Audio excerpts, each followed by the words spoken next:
Are fibromyalgia and chronic pain associated with narcissistic abuse and PTSD? That's what we're talking about today at queenbeing.com. Let's get going. My name is Angie Atkinson, and on this channel I offer free daily video coaching to help you discover, understand, and overcome narcissistic abuse and toxic relationships. I like to call it toxic relationship rehab. If that sounds good to you, hit that subscribe button and let's get going. A few months ago, I noticed a surprising trend among my viewers, my clients, my readers. Many of them said to me that they had chronic pain or even fibromyalgia. I wondered, could fibromyalgia and chronic pain be connected to being abused by a narcissist? You know how I roll. I'm a nerd. And so I started researching. I needed to know the answers. The official word in the medical community, from what I've researched, is that the cause of fibromyalgia is still considered unknown. It exists among people whose brains process pain differently than other people's brains. The diagnosis, as you may or may not know, has sometimes been considered controversial in the medical community, with some people saying it's not real or that it's imagined, an imagined condition. Even traditional medicine now acknowledges the condition as a real diagnosis. Still, there's no official test for fibromyalgia. So diagnosis is based on a cluster of symptoms rather than a specific positive result for a particular test.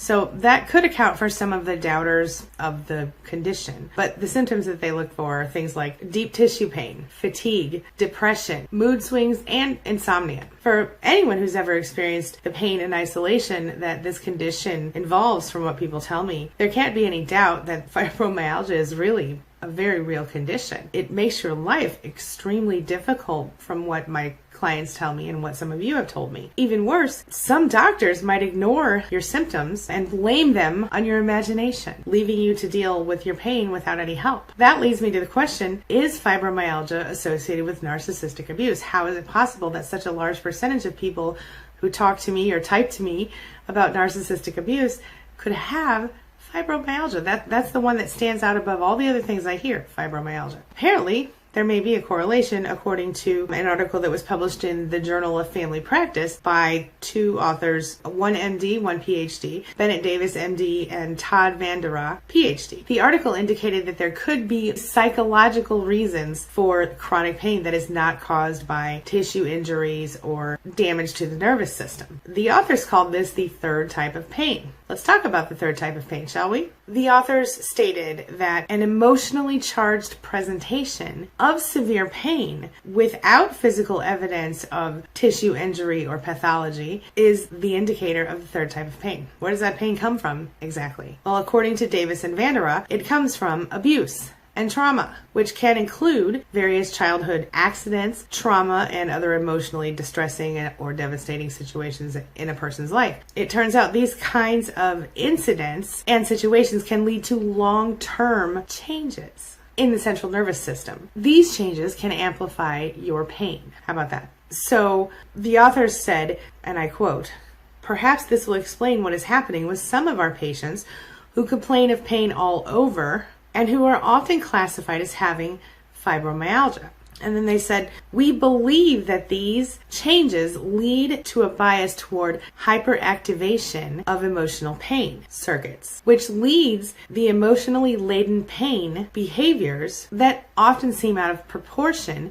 to tissue pathology." This leads us to think, hey, maybe they are connected, right? But apparently, according to Jan Chambers, who is the president of the National Fibromyalgia and Chronic Pain Association, that association is not a good thing and it shouldn't be made by general medicine. And she says, and I'm quoting her here, "The slippery slope created by this article for a quick shove-off of patients with fibromyalgia, generally to a psychiatrist or a psychologist for talk therapy, is very concerning." Now that I understand, because certainly what she's saying is, okay, sure, we don't know, but if we want to focus on the fact that, and she does go on and she talks more about the fact that basically she's concerned that other health issues could be ignored if their symptoms are attributed to being a psychological aspect of trauma. So that makes a lot of sense to me, because you don't want to say, okay, this is in your head, because it's not in your head. That's not what I'm saying, and that's what she wants to prevent. The point is not that the disease is in your head. The point is that the disease exists because of the trauma that you have emotionally experienced. She noted that signaling out psychological trauma without rigorous research as a third type of pain and potential cause of fibromyalgia is a dangerous thing to do. She says because this could become an easy reason for medical doctors to further dismiss pain patients with challenging treatments from their care, or she said to withhold medical treatments or prescriptions. So I get that. Researchers say about 70% of fibromyalgia sufferers report neck pain and or a history of whiplash type injuries, which could lead us to believe that there is a physical explanation for fibromyalgia. So is there or isn't there? Well, another study from 2011 made similar implications about the connection between abuse and childhood trauma, or trauma in general, emotional abuse. And still others say that emotional abuse could be a direct cause. So that study indicated that fibromyalgia sufferers are 65% more likely than the average population to have been abused. But opponents say that everyone could identify some type of abuse or trauma in their lifetime, and not everybody gets fibromyalgia or chronic pain as a result. I don't really think that's a very good argument. Do you? Tell me in the comments.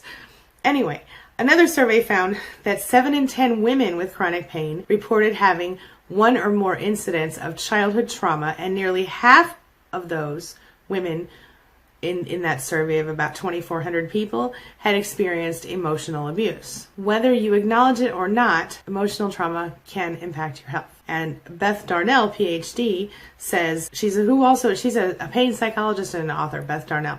She says trauma and sexual abuse unequivocally predict the development of chronic pain later in life. She goes on to say, that doesn't mean that people are saying it's your fault or anything like that. She says, but the science is indisputable. Here are a few more interesting facts about the potential connection or lack thereof between narcissistic abuse and trauma and fibromyalgia and chronic pain. Nearly 44% of women surveyed in one of these studies said that they experienced emotional abuse, making it the most common childhood trauma. Bullying, 35% of them said bullying was the second most common trauma, followed then by sexual abuse, 28% of them. Seeing domestic violence, like someone beating someone in their household, 24% of them. Physical abuse, 23% of them. The death of a parent or a loved one, 17% of them. Nearly 29% of them said they did not have any childhood trauma.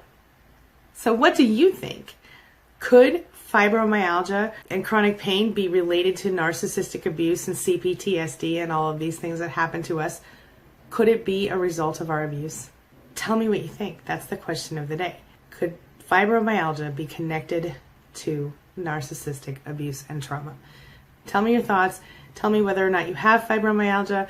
Tell me what you think about things like this. All right? I'm really interested in knowing what you think. And for the record, I do not currently have anything like that. So I'm not researching this for myself just because I've heard so many of you tell me I have fibromyalgia or I have chronic pain. And I think there's got to be something, maybe. Tell me what you think. I'm still on the fence about it. Okay, everybody, I'm wrapping up for now. I've got to jump right into another session. It's been a busy week. I will see you very soon. Have a wonderful week. As always, thanks so much for being a part of my day and a part of my life. And hey, thanks for letting me be a part of yours. It really does mean a lot to me. It's my mission to teach others what I know to be true. You really can create the life you want. Take care of your body, take care of your soul, nurture the real you, and introduce him or her to the world. Be comfortable in your own skin and in your place in this world. Take your spot, take it now, and the universe will take its cue from you. You feel me? If so, subscribe to my channel. Let's get it done together.